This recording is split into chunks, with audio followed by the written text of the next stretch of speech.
día, con grato placer me dirijo a ustedes en esta fiesta de la Trinidad con el Evangelio de Juan 3, 16 a 18.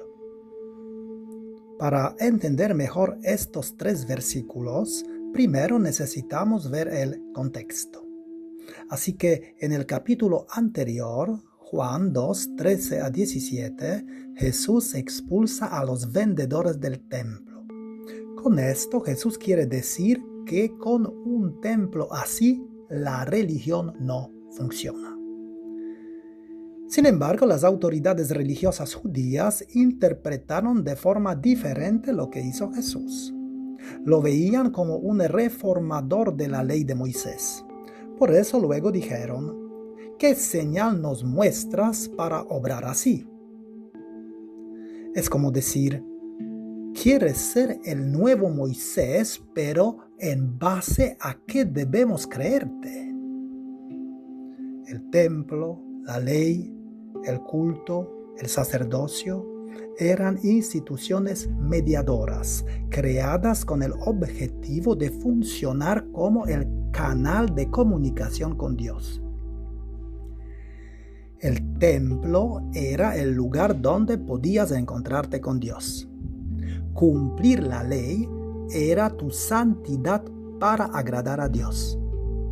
El culto era la forma en que entrabas en contacto con Dios.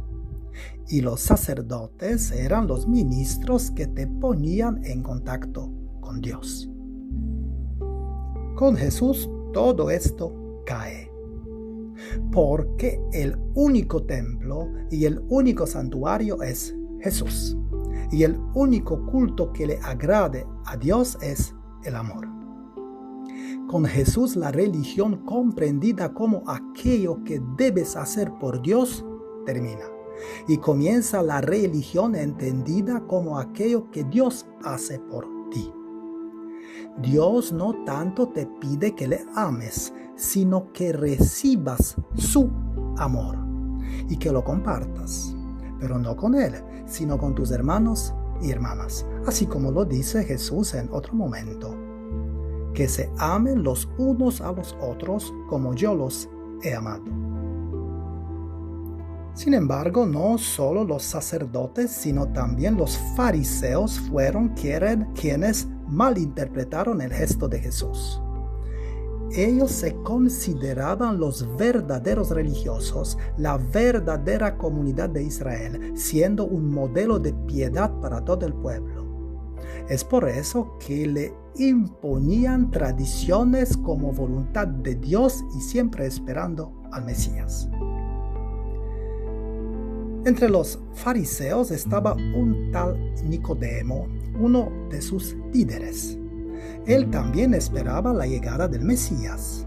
Fue entonces de noche donde Jesús y le dijo: Rabí, sabemos que has venido de Dios como maestro, porque nadie puede realizar las señales que tú realizas si Dios no está con él.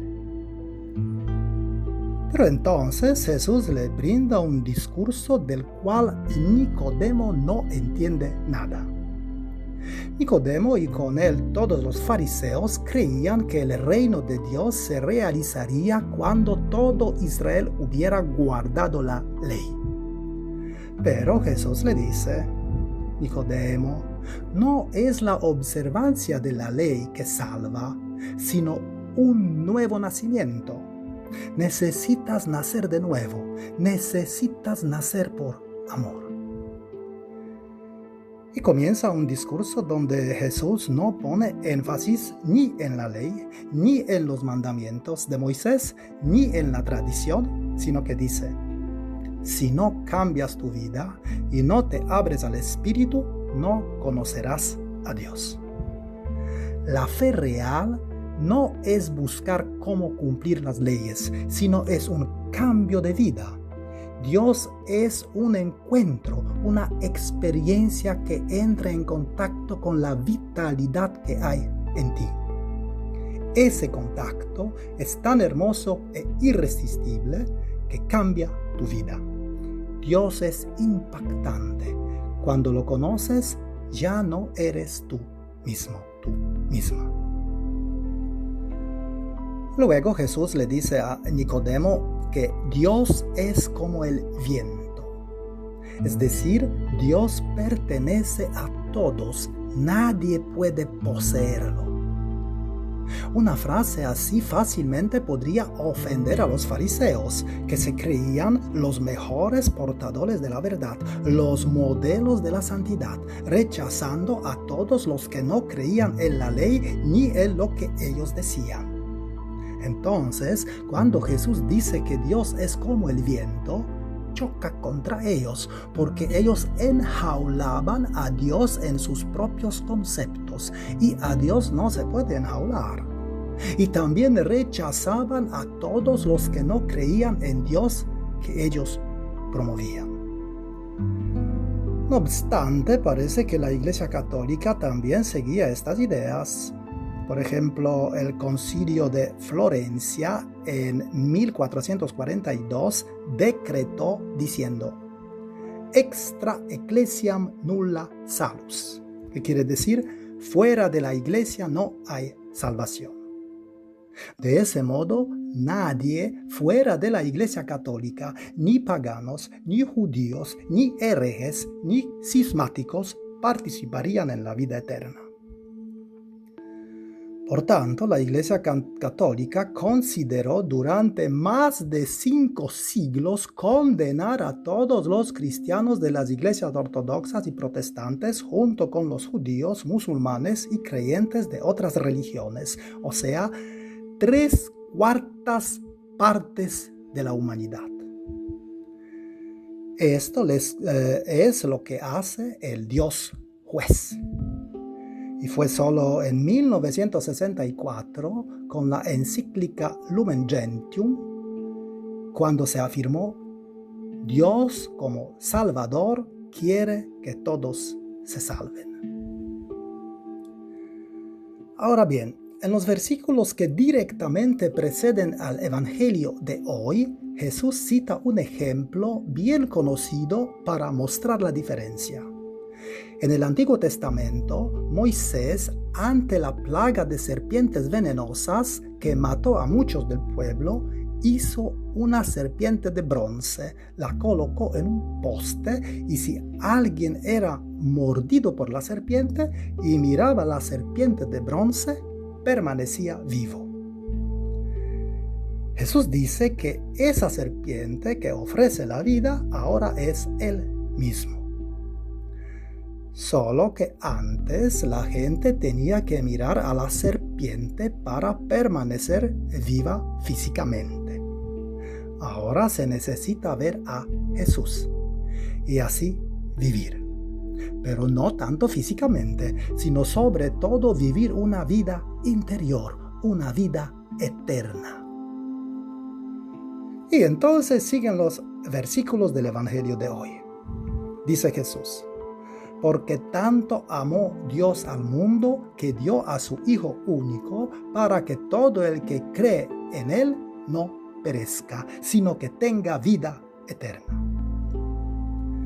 Los fariseos decían: quien no respeta las reglas religiosas es excluido y condenado por Dios. Jesús dice: no, amigos, no es así. Dios ama al mundo y lo ama tanto que da para el mundo lo que más aprecia, a su Hijo. Y añade Jesús: todo aquel que cree en Él.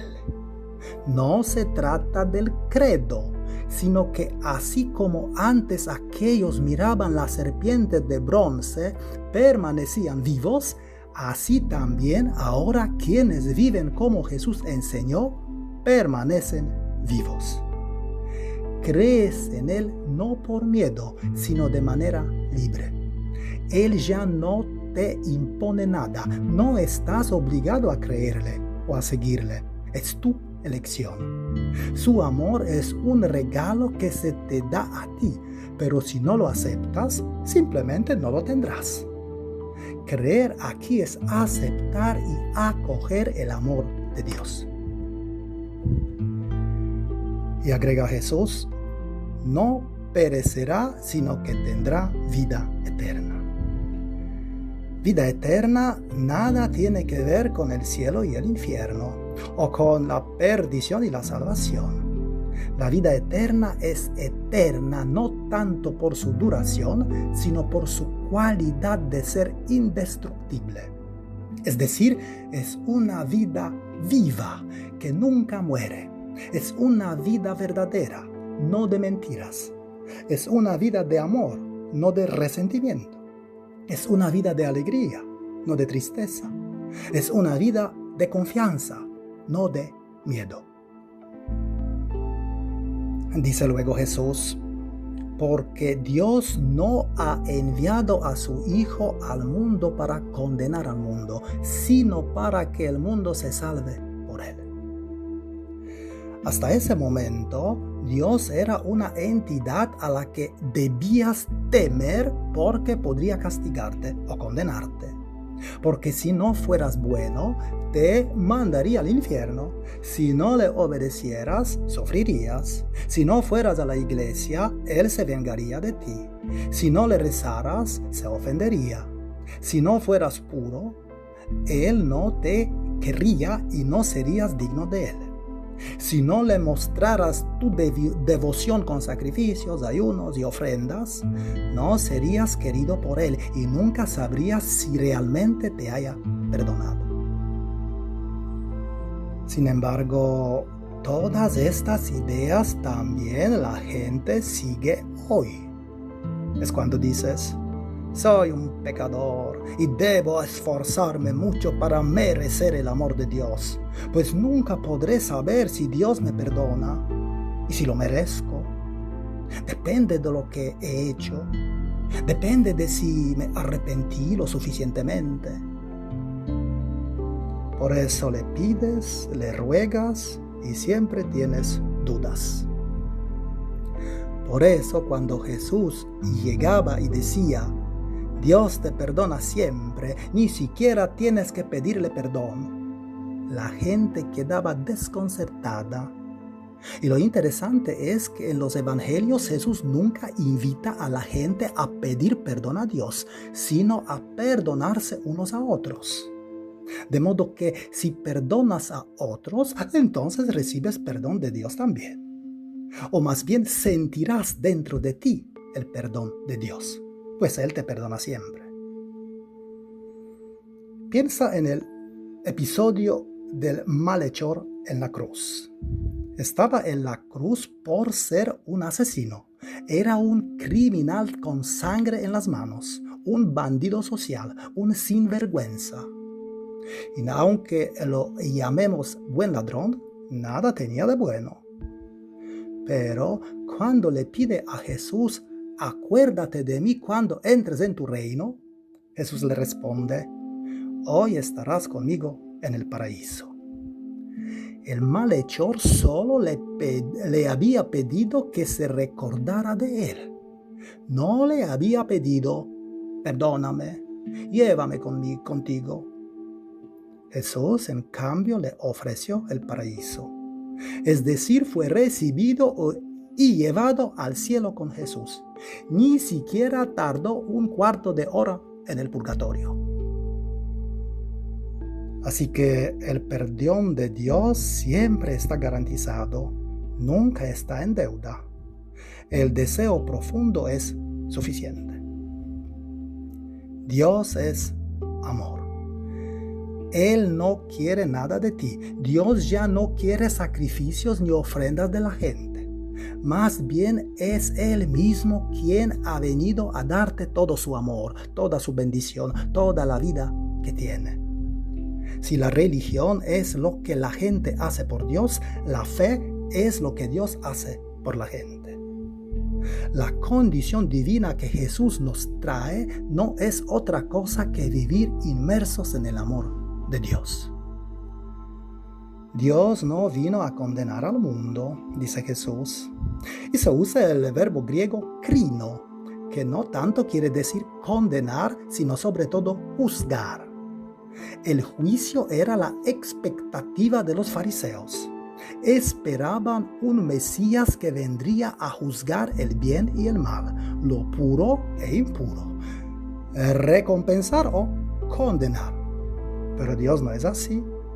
Dios nunca condena. Dice Jesús, el que cree en Él no es juzgado, pero el que no cree ya está juzgado, porque no ha creído en el nombre del Hijo único de Dios.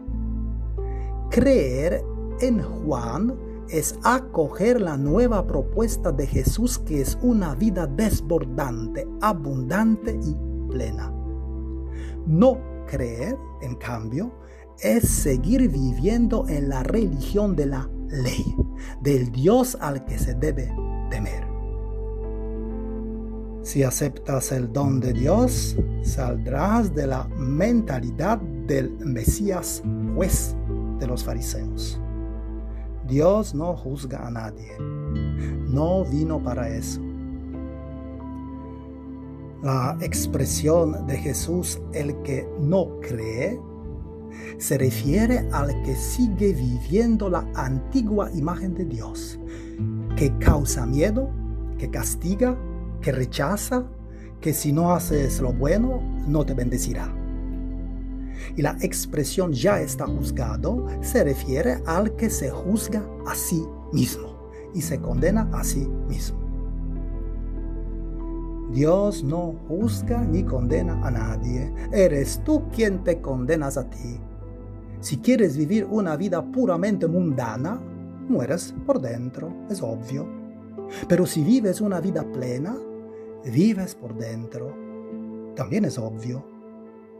Por eso tu vida está en tus manos, en tus decisiones. Y añade Jesús, porque no ha creído en el nombre del Hijo único de Dios. Jesús vino a decirte, Dios es como un padre que te ama y que al verte volver a Él, corre a tu encuentro. Pero si no crees en el Dios del amor y la compasión, y sigues creyendo en el Dios del temor, del infierno, del juicio o de la condena, eres tú y no Dios que te vas perdiendo. Hoy en día la Iglesia celebra la fiesta de la Trinidad. ¿Pero qué es la Trinidad? En los evangelios puedes buscar todo lo que quieras, pero esta palabra realmente no aparece. Surge después.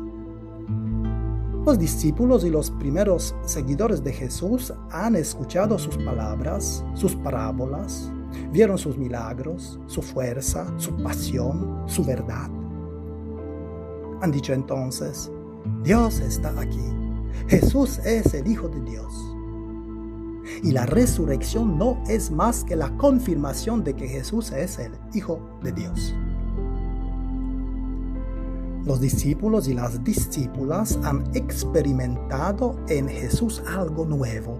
Han comenzado a ver un Dios muy diferente. Dios Abba, Dios Padre y a la vez Madre, que ama incondicionalmente, que siempre perdona y que siempre está cerca. Mientras que para los judíos Dios está lejos, tan lejos que ni siquiera se puede pronunciar su nombre porque en realidad nadie le conoce, el Dios de Jesús es un Padre muy cercano, que cuida de sus hijos e hijas. De hecho, precisamente para resaltar esta diferencia, Jesús habla de Dios como Padre. Sin embargo, Dios también es Espíritu. Jesús envía a los discípulos al Espíritu, es decir, Dios que siempre está presente. De esta manera, Jesús se hace siempre presente en ellos, como espíritu, energía, ardor, confianza, amor. Así Jesús nos quiere decir que Dios con su espíritu vive en cada uno de nosotros. Y no solo esto, vive en toda la criatura, en todo lo que existe. Esta triple experiencia de los primeros cristianos se convirtió con los años en Trinidad. Es decir, el mismo Dios que vive y está presente de diferentes maneras en toda la creación. Lo que se resalta es la relación de Dios con todo lo que existe. De este modo se puede decir que la característica de Dios es relacionarse. Todo de hecho es trinitario en la vida. Eres tú, es la otra persona y es la relación entre ustedes dos. Esta relación puede ser amorosa o no, depende de cada uno. Pero, sobre todo, la fiesta de hoy expresa que Dios solo se relaciona con amor y que cada uno de nosotros necesita aprender a relacionarse con amor. Y para que haya amor, ha de haber 3 elementos: tú, yo y el amor. El amor es la creación que nace de ti y nace de mí. Es el espacio muy especial, es la relación profunda, creativa y amorosa entre tú y yo. El amor es creativo, el amor crea. Y quien crea vida, ama. ¿Y qué frase puedo llevar conmigo para contemplarla en esta semana? Tal vez la siguiente.